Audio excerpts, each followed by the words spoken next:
పల్నాడులో గత ఎన్నికల్లో ఫ్యాక్షన్ వాతావరణం కనిపించింది. వైసీపీ మాజీ ఎమ్మెల్యే పిన్నెల్లి రామకృష్ణారెడ్డి వరుస కేసులతో జైలుకు కూడా వెళ్లొచ్చారు.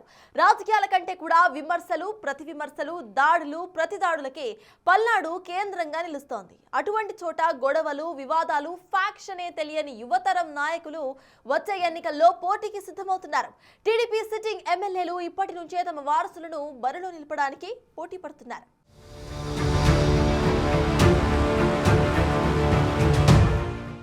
ఆంధ్రప్రదేశ్లో పల్నాడు ప్రాంతానికి ఒక ప్రాముఖ్యత ఉంది. బ్రహ్మనాయుడు పరిపాలించిన ప్రాంతం. కవి శ్రీనాథుడి శాపంతో నేటికి నీటి కోసం ఇబ్బందులు పడుతున్న ప్రాంతంలో రాజకీయ నాయకులు తమ వారసుల్ని వచ్చే ఎన్నికల్లో బరిలో దించబోతున్నారు. పల్నాడు పార్లమెంటు పరిధిలోని 7 అసెంబ్లీ నియోజకవర్గాల్లో 4 అసెంబ్లీ నియోజకవర్గాల్లో ప్రస్తుత ఎమ్మెల్యేలు వారి రాజకీయ వారసులని ఇప్పటి నుంచే ప్రమోట్ చేసుకుంటున్నారు.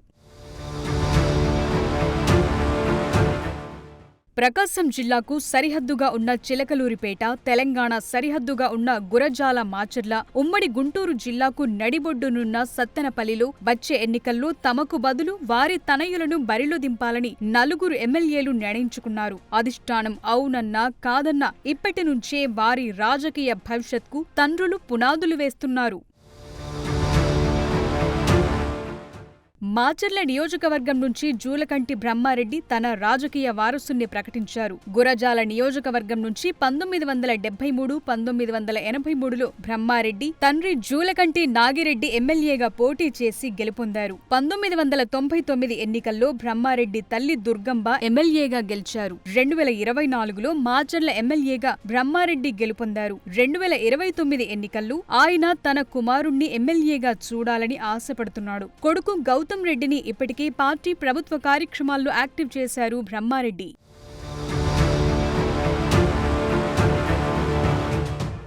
పల్నాడులో ఫ్యాక్షన్ కి అడ్డా అయిన గురజాల నియోజకవర్గంలో ఎమ్మెల్యే ఎరపతినేని శ్రీనివాసరావు తన 30 సంవత్సరాల రాజకీయ అనుభవాన్ని ఉపయోగించి వచ్చే ఎన్నికల్లో ఆయన కుమారుణ్ణి రంగంలోకి దింపేందుకు గత కొన్ని సంవత్సరాలుగా కార్యాచరణ రూపొందిస్తున్నారు. 1994 నుంచి 2024 వరకు టీడీపీ తరపున 7 సార్లు గురజాల నియోజకవర్గం నుంచి ఎరపతినేని పోటీ చేశారు.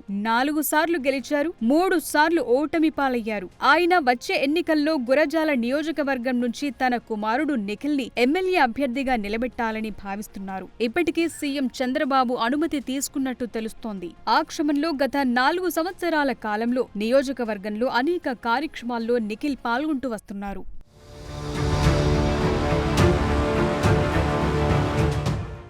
మరో నియోజకవర్గం నేత మాజీ మంత్రి కన్నా లక్ష్మీనారాయణ గత 40 సంవత్సరాల కాలంగా పెదకూరపాడు, గుంటూరు 2, సత్తెనపల్లి నుంచి ఎమ్మెల్యేగా గెలిచారు. కాంగ్రెస్ ప్రభుత్వ హయాంలో ఉమ్మడి గుంటూరు జిల్లాలో అనేక దఫాలు మంత్రి పదవిని చేపట్టారు. గతంలో ఆయన కుమారుడు నాగరాజు గుంటూరు డిప్యూటీ మేయర్గా పనిచేశారు. వచ్చే ఎన్నికల్లో గుంటూరు 2 నుంచి గాని సత్తెనపల్లి నుంచి గాని తన కుమారుడు నాగరాజుని ఎన్నికల బరిలో నిలబెట్టాలని కన్నా దృఢ సంకల్పంతో ఉన్నారు. ఇప్పటికే నియోజకవర్గంలో పలు కార్యక్రమాల్లో యాక్టివ్గా పాల్గొంటూ కార్యకర్తలకు, నాయకులకు చేదోడు వాదోడుగా ఉంటున్నాడు కన్నా నాగరాజు.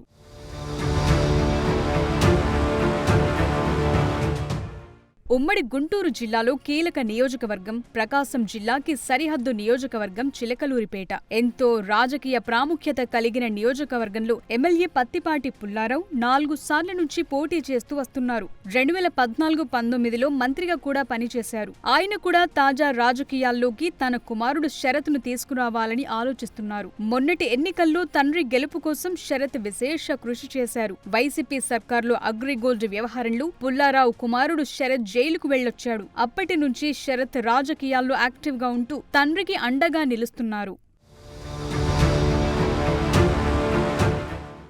వచ్చే ఎన్నికల్లో పల్నాడు జిల్లాలోని 7 నియోజకవర్గాల నుంచి 4 నియోజకవర్గాలకి లోకేష్ సైన్యంగా తండ్రులు ఆ 4 తయారు చేస్తున్నారట. ఇప్పటికే లోకేష్ అడుగుజాడల్లో నడుస్తూ ఈ 4 ఆయా నియోజకవర్గాల పరిధిలో తండ్రులకు చేదోడు వాదోడుగా ఉంటూ నిత్యం ప్రజలతో మమేకమవుతున్నారు. మరి చూడాలి ఆ వారసుల పొలిటికల్ కెరియర్ ఎలా ఉండబోతుందో.